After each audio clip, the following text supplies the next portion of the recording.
Hello, I hope you're all well and you've had a good week.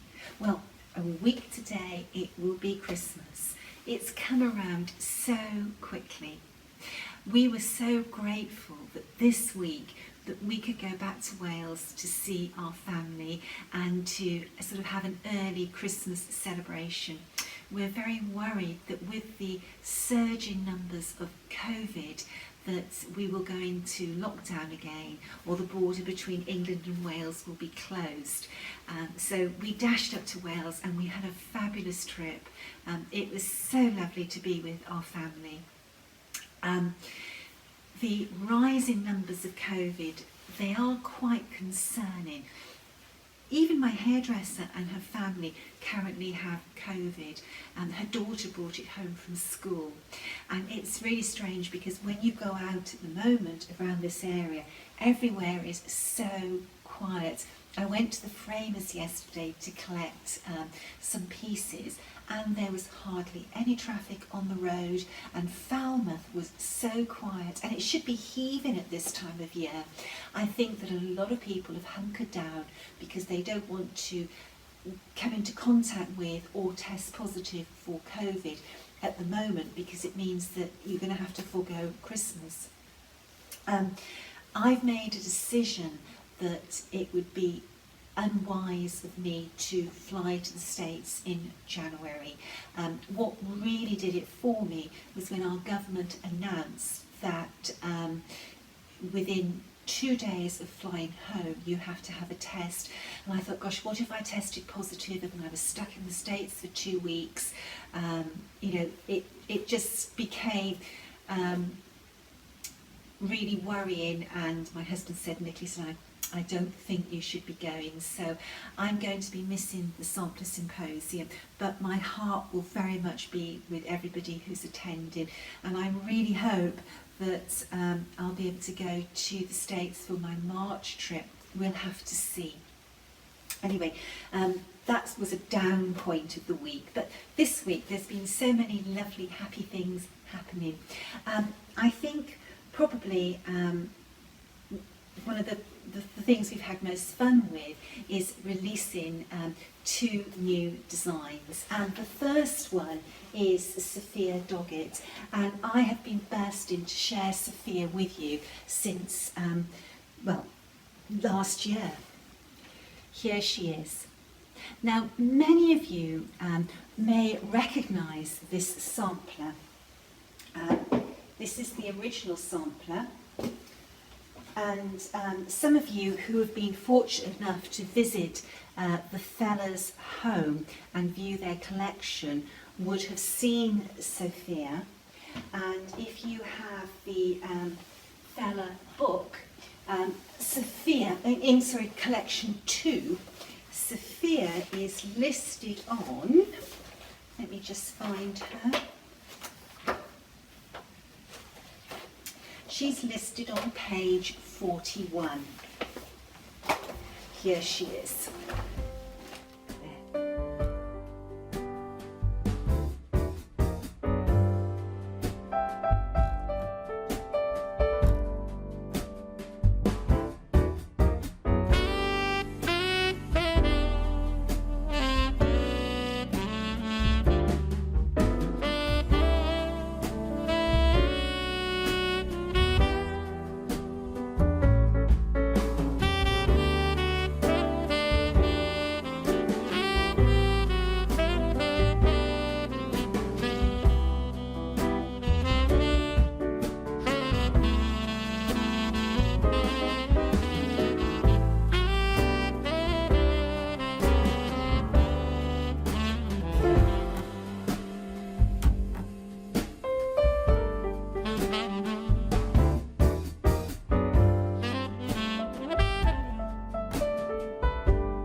I was very, very lucky that last year I was invited to by Michael and Elizabeth Feller to purchase some of their samplers, and in between lockdowns my husband and I went up to their home and made the very difficult decision which samplers I wanted. Now, of course, the sample I would really have loved was this one, but it wasn't for sale.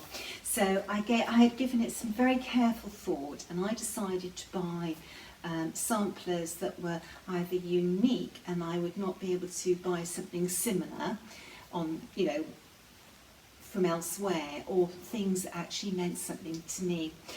Sophia Doggett is a sampler that I've admired so often when poring through these pages, and Sophia was from Nailsea, which is near Bristol, and a lot of my family came from this area.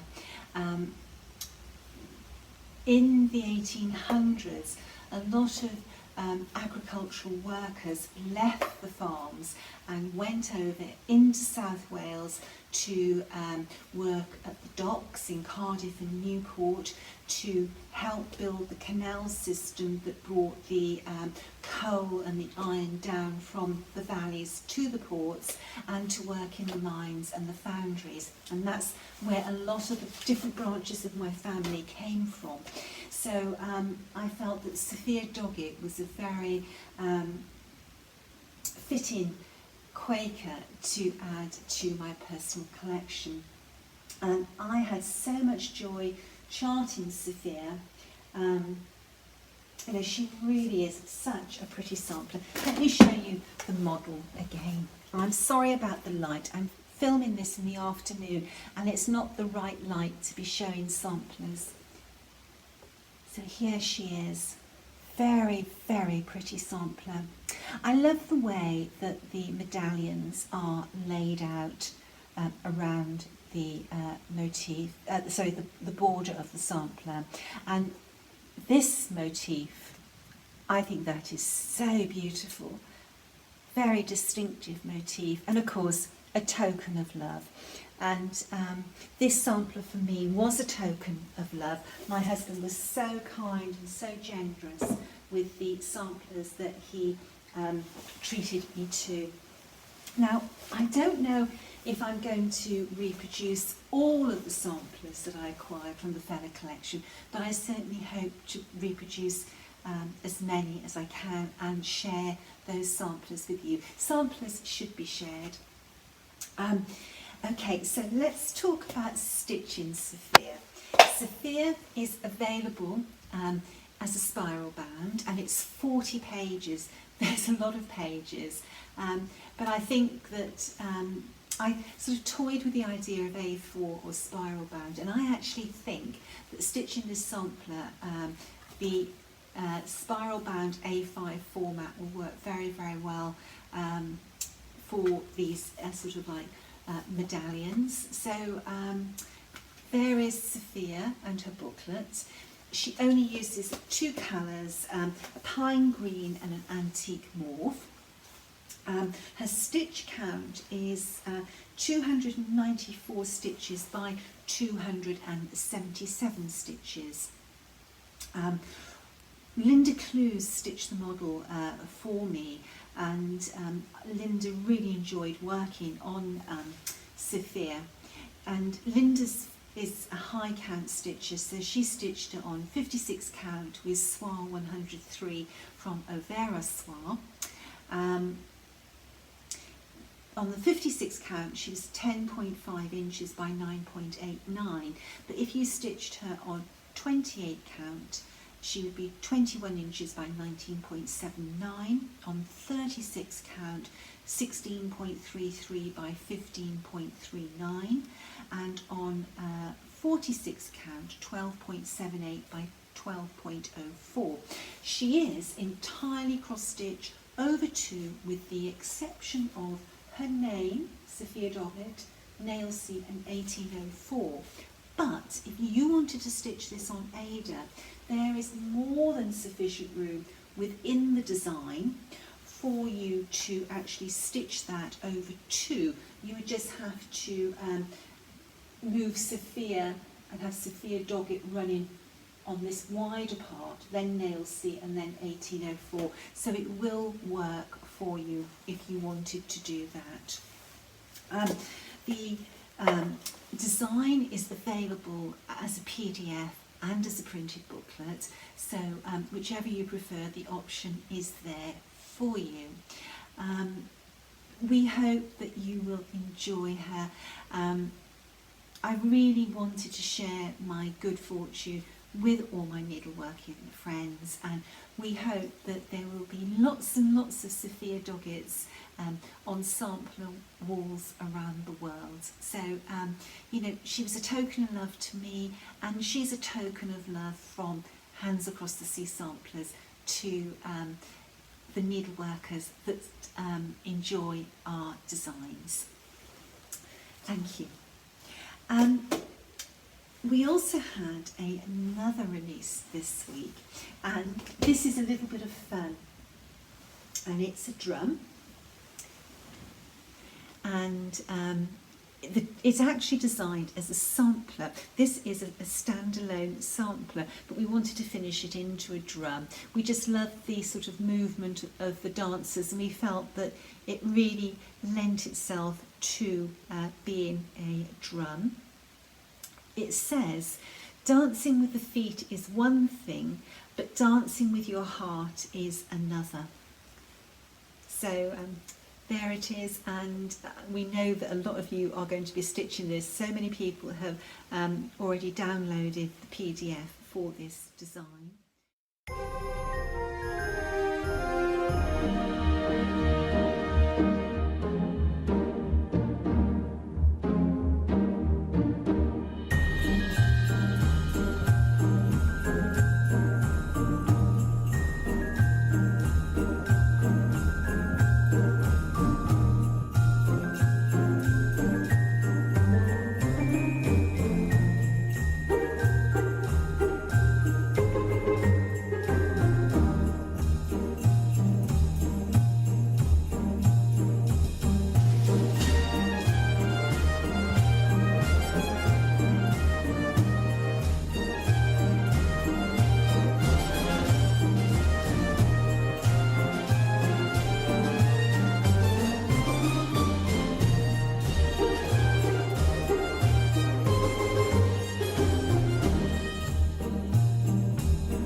We had such fun doing this. The little sampler was inspired by a sampler that I had in my collection, and I was going to reproduce as a sampler, but I wasn't enjoying stitching it, and life's short. You don't want to be doing things that you're not enjoying, so I decided that rather than stitch the whole sampler, I would use it as inspiration for a little one-off design. Dancing with Your Heart is available as a printed booklet or as a PDF. Inside it's designed to be stitched as a sampler, but we do include the drum top and the little tambourine patterns as well, but there are no finishing instructions for a drum. There are so many wonderful instructional videos on YouTube for making a sampler into a drum, and I'm sure that watching a video is far better than sort of reading instructions in a booklet. Now, we couldn't resist. The little dancers, they all have tambourines, so we decided that we would make some little tambourines, which Faye Rigsby finished for us. And basically what Faye has done, she has added little washers in between the two sides of the tambourine, and then tied some thread around to replicate the little tambourines that these girls are dancing with. We just thought that was great fun. And Faye, when we said to her, could you make some tambourines for us? She really came up trump with these little designs. Such fun. Faye is also known as Carolina Stitcher, and there is some information. Oh gosh, this light is terrible for you. You can freeze the video and just make a note of that. Faye's finishing service. Oh gosh, she does some fabulous things, and you know, we send them over from the UK to the States, and she just sends back these wonderful creations. With Dancing with Your Heart, we stitched this with DMC on Legacy's linen Wild Honey. We love Wild Honey. The colour of this linen, it doesn't matter what you put on it, it lends itself to those colours. It's a great linen to have in your stash. It's 37 count, and Sandra stitched the design, and she really likes working on the Wild Honey. The little stitch design is, a second, with my glasses on, is 106 stitches by 116, so it's only a little dot of a sampler if you want to finish it as a sampler. With regards to colours, I suggest that you use whatever colour that you like. If I was stitching this, I may have gone for more reds because I do love red, but I did say to Sandra, I said, pick your own colours, but whatever you do, you have to put one of these girls in red shoes, which she did. So that's me dancing. I love that. So I feel like a trolley dolly doing this segment of the video. I needed to come away from where I normally film so I could get this whole thing in. I was at my hairdresser's several weeks ago, and I saw one of these, and they use it to keep rollers in and different hairdressing equipment. And I thought, gosh, that would be really good for keeping my silks in. And I went online and researched them, and they're not very expensive at all. I bought this, I think it was well under £40, and it has all these trays in which I can keep my silks. Now I've got lots of different storage systems for my my stitching supplies, but as a designer I need one sort of system, and as a needle worker I need another. I like to pull threads when I'm sat at my desk charting, but also I need to review colours as I am stitching, and I'm always carrying boxes of threads back from the study to my stitching chair. And I suddenly thought, gosh, if I had one of these, I can just wheel this through from one room to the other. I can put it next to my armchair when I stitch, and as I'm pulling threads and seeing if they're working, I've just literally got them all here. So I just wanted to share that with you. It's literally a hairdressing trolley that's available on the internet from loads of different outlets.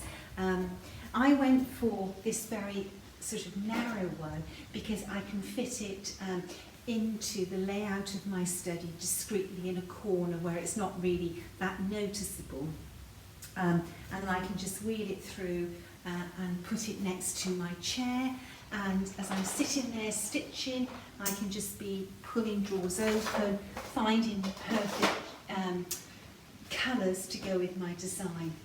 Look at that beautiful selection of reds.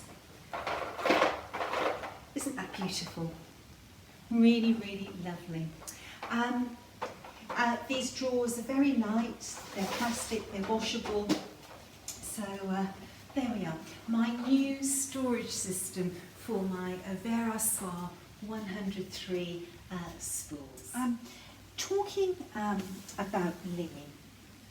The linen that we've used for Sophia is overdyed linen by Tabby Cat Linen, and I asked Michelle to dye some really grungy, dirtied up colours for me, and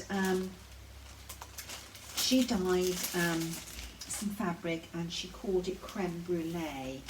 And I've shown this before, and I know that a lot of people find it very, very hard to imagine stitching on fabric that's been grunged and dirtied up. But when you stitch on it, you will be really, really surprised how that grunginess actually fades into the background. Now today, this is not a good day to be looking at linen with the way that the light is. Funny enough, the photograph on the front of the sampler actually captures the colours far better than the lens on my iPad in this light. When you start stitching on this fabric, the grunginess literally fades into the background. Now, these two samplers have also been stitched on creme brulee, and you can just see that grunginess, the overdyed dirtying up of the linen really adds a lot of character to the sampler. It almost gives it soul. Very, very effective. So, you know, don't be afraid of stitching on overdyed linen. You know, that's been overdyed to look grungy. You'll be surprised once you start to get your stitches onto that fabric. What else? Oh my gosh, what else? I forgot to show you last week my Christmas stocking. I had it on the back of a chair, then because it was behind me, I forgot about it. A friend of mine, Angie, stitched this for me many, many years ago, and this will be put out for Father Christmas to fill up. Ray, don't forget to fill this up for me. He's got quite a few needlework treats to go into this for me. Just really lovely. And every year, Angie makes so many of these for friends and children of friends. She does a wonderful job. So nice. And it's very cherished as well. My latest project, well, I finished Mary Wigglesworth last week, as I thought I would, and everybody's gone mad for Mrs. Campbell's sampler. I've had so many requests to ask if I could reproduce this next, and yes, I wanted to reproduce this sampler next. So I have got a wonderful start on Mrs. Campbell's sampler. I am stitching this in the order that I chart, because I've started to stitch it before I've completely charted it. So I thought it's quite interesting to show you my sort of process. The little border is alternating double back stitch, stitched in groups of threes, and basically that's 3 cross stitches, then 3 parallel back stitches, and this was very easy to count out. So I did the outer frame, and then I put the inside frame in, and I put my lines across, and then I've started to chart out the border, and I've actually done all the vines, and I've done all the flower heads that sit on the vines. but I haven't as yet picked my colours for those flower heads. There's 3 colours in each one, and I've got to test them as I stitch them to make sure that the colours, when they're laying together, create the same effect that is on Mrs. Campbell's original sampler. So my plan is to finish stitching the vine and then start testing the colours for these flower heads and adding them. By putting in the cross lines, I've got lots of reference points now as I'm charting and stitching to make sure I get accurate placement. So it looks a little bit boring as it is at the moment, but actually I don't mind what I stitch as long as I'm stitching. And I've really enjoyed laying out this frame, and it's actually come together very, very quickly. The linen I'm using is again by Tabby Cat, and this one is, I've got it in a little pouch, and it is wood smoke. Zweigart based linen overdyed to a shade of wood smoke by Tabby Cat linen. This is the little pouch I'm using. I felt that went with my, oops, I'm wrecking everything, with my project quite well, and I'm picking up some of the colours that are used in the sampler, and of course the perfect scissors to use with this particular bag and project were the burgundy scissors from Kohana. Now I think they call these burnt Sierra. I call them burgundy. So that's what I'm using. I'm so pleased with these. And I'm sure that the ladies and gentlemen who have bought these and are now stitching with them are very, very pleased as well. They sit very, very nicely in the hand. Another pair of scissors that I really enjoy using are available via, or Access Commodities actually supply these scissors, but they are available in needlework stores around the world, I presume, or most certainly many, many needlework stores in the United States. And these are, I believe they call them Giulietta or Giulietta scissors.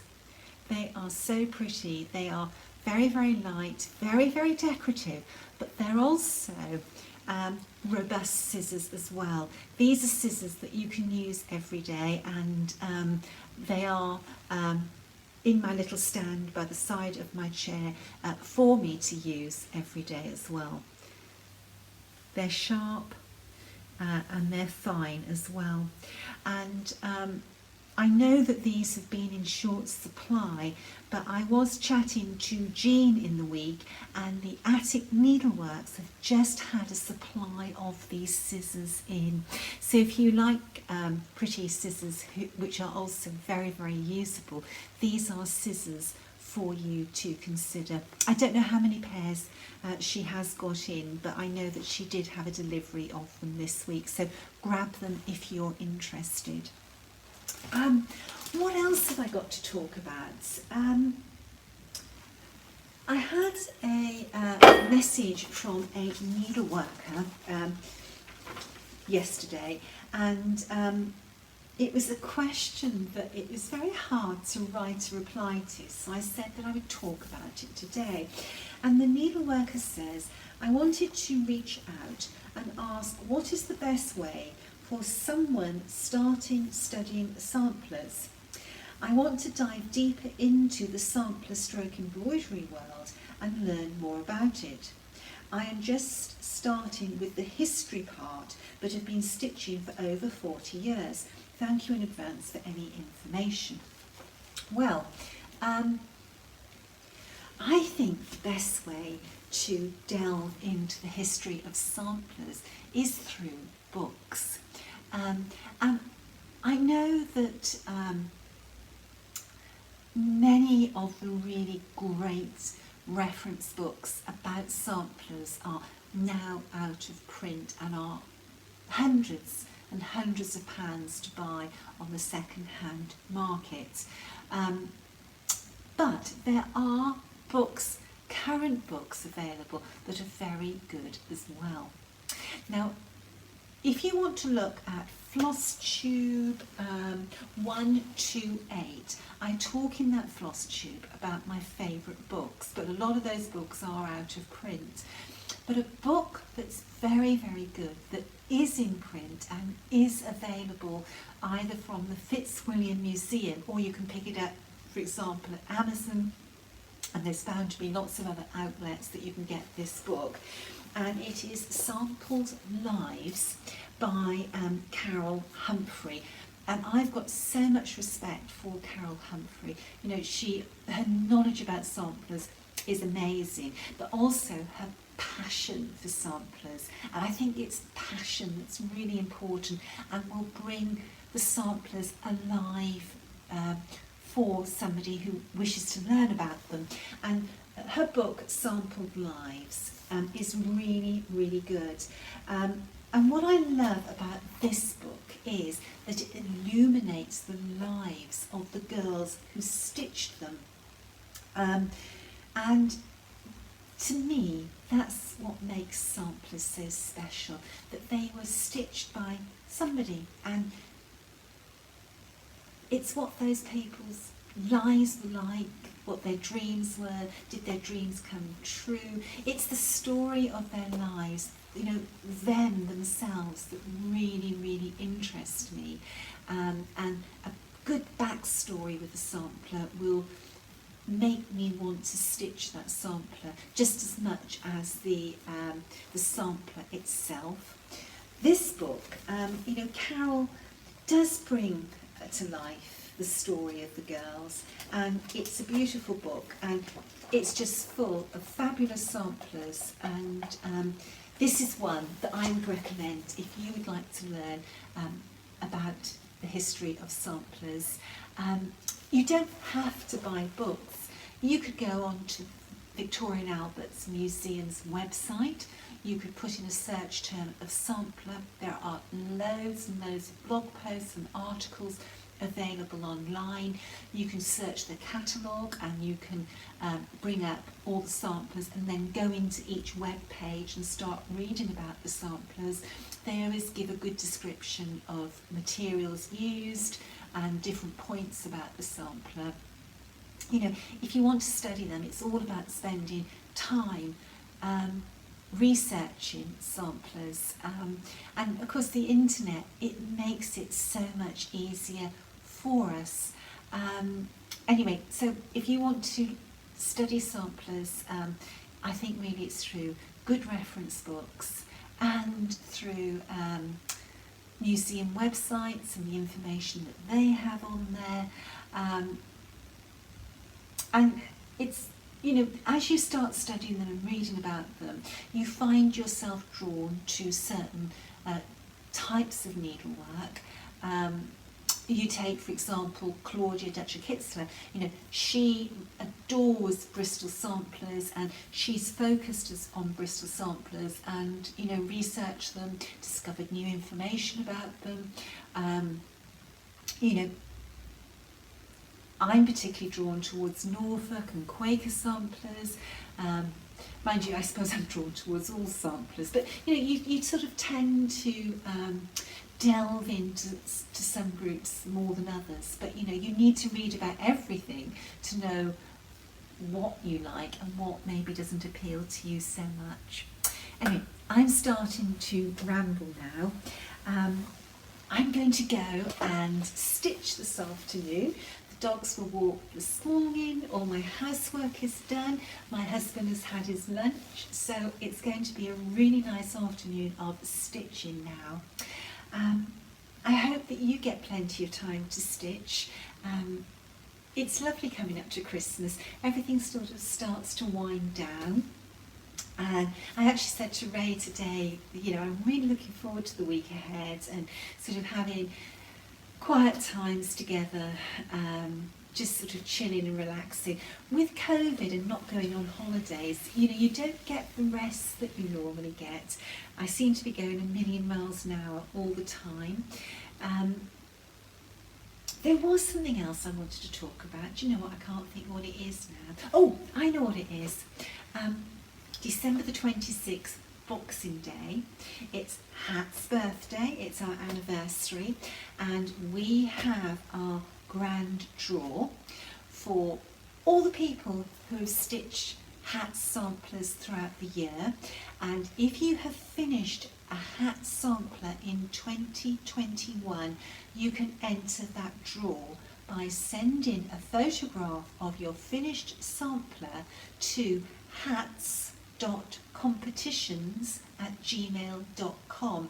So that's hats, H-A-T-S, dot competitions, plural, that's got an S on the end, at gmail.com. Your entries need to be in by midnight on the 25th of December, and the draw will be made on the 26th of December. But please, if you can, don't leave it until the 25th. Send those entries in sooner rather than later. I don't want to be inundated on Christmas Day updating the draw list. Good luck to everybody. There's going to be some winners with some lovely prizes on December the 26th. I think that probably was everything now. I really hope that you enjoy our new releases, Sophia Doggett and Dancing with Your Heart. There's something there between the two for everybody. Our next release will be on December the 26th. It's not the sampler I was going to release, but one that I have had. If I've had one email, I've had a zillion emails begging for this sampler to be released sooner rather than later. So watch out for December the 26th. Have a fabulous week. Stay safe, stay well, and don't eat too much over Christmas. Bye-bye.